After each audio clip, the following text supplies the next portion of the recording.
Hey, right quick before we begin, first of all, Christ is risen. Truly he is risen. I love this icon. Anyway, it is Pascha today. So I figured I'd shoot you all a video and make it a happy one. Um, Special thanks goes to St. Innocent Press for sending this book, and a few quick shout outs: Charles Bashar, Stephen Anderson, Subdeacon Nectarios. You guys are legends.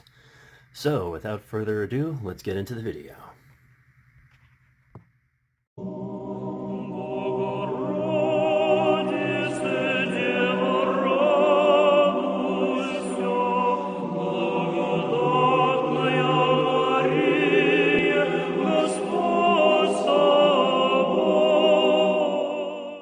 Welcome back, one and all, to Orthodox Review, the most uneducated educational program on the internet today. So, today we're going to be taking a look at The Sleepy Bear and the Golden Whispers by Tian Mancuso, a children's book, in case you didn't know. It's lovely, and for those of you in the know, I love children's books. Before we get into that, I got to do the regular shilling. We have a Patreon, we have a PayPal tip jar, we've got an Amazon list, and we have a list of friends of the show, which are people that I dig, and I think you might dig, and their links are below.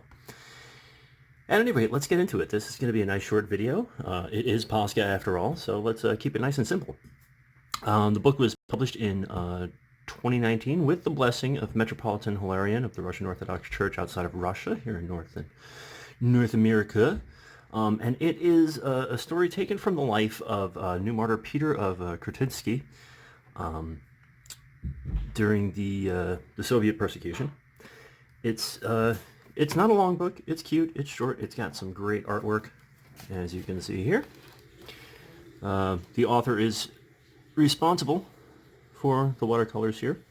So the story that she drew from was depicted in an icon at Holy Trinity Seminary, where it was common practice in Soviet Russia to take bishops, priests, whoever they got, for a nice long train ride through the Northern Territories and just toss them off. And that's exactly what happened to new martyr Peter. In this case, what happened is, as he was trudging through the forest in the middle of the night, he miraculously survived the toss. He took shelter with a bear.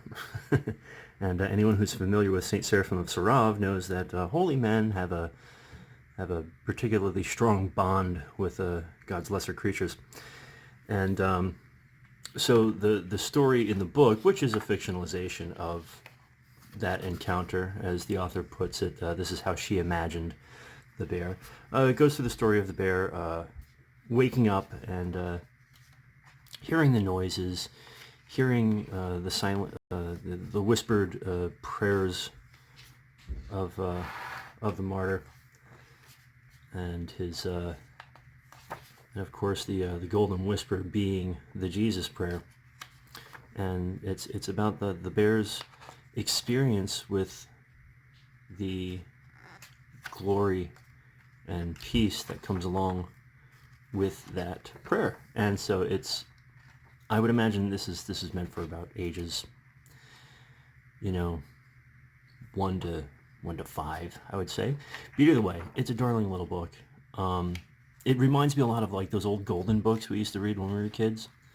It's very simple, really engaging artwork, large bold lettering. So like when you were in school, they would like read you the book and they would, okay, everyone, and there's the picture. So yeah, it's unlike the last book we did. It's no, last children's book we did, I should say. This is really meant as a teaching tool. Great for Sunday schools, I would imagine. But hey, you're in quarantine right now, so why don't you go out and buy a copy for your kids, huh? Anyway, just a darling little book. Just wanted to throw it out there. Been dealing with some heavier publications recently, so I figured it's time for a nice, short, simple, and lovely children's book. And so there it is, The Sleepy Bear by Tian Mancuso, an extremely short review, because you know what, it's Pascha and I want a cheeseburger, so Anyway, huge thank you again to everyone who's been supporting the show and has been supportive of the show. I've got plenty of new material in the works for everyone, but here it's just a short one for you. Sleepy Bear on the Golden Whispers. Spooky Cat's outside right now, so I can't show you her, but I can say don't forget to go to church, say your prayers, and remember God. God bless.